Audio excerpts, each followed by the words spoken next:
இந்த title tunnel என்ன reason? ஏன்னா மலையாளத்துலேயும் வந்து 70s வந்து ஒரு படம் இருந்தது. அதுக்கு ஏதாவது சிமிலரிட்டிஸ் இருக்கா? இந்த ஃபிலிம் பார்க்கல, மேபி இன்னும் அவங்களும் அது மாதிரி வச்சாங்களான்னு தெரியாது. பட் இந்த டனல்ன்றது வந்து இந்த கங்குன்னு சொல்லுவாங்க இல்லைங்களா, ஒரு மெட்டஃபாரிக்கலான ஒரு டைட்டிலாக தான் நாங்கள் எடுத்துக்கிட்டோம்.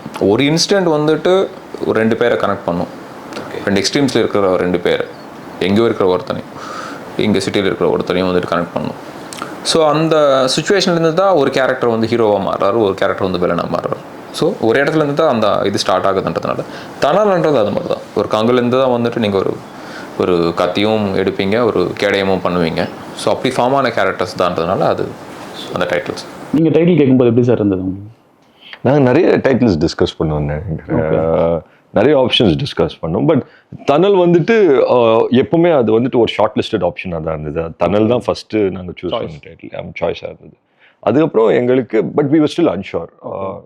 மீனிங் சூப்பராக இருக்குது, டைட்டில் கேட்க நல்லா இருக்குது. சரி டிசைனாக பண்ணும்போது எப்படி இருக்கும் தான் இந்த மேஸ் மாதிரி ஒரு டிசைன் வந்து ரவி பண்ணி காமிச்சார். அதுவே ரொம்ப இன்ட்ரெஸ்டிங்காக இருந்தது. ஸோ உங்கள் டனலோட மொத்த கதையும் அந்த டைட்டில் ஃபாண்ட்லேயே இருக்குது. So it's like a maze complete thing. So அது ரொம்ப பிடிச்சிருந்தது. ஸோ ஐ திங்க் ஆப்டான டைட்டில் தான்.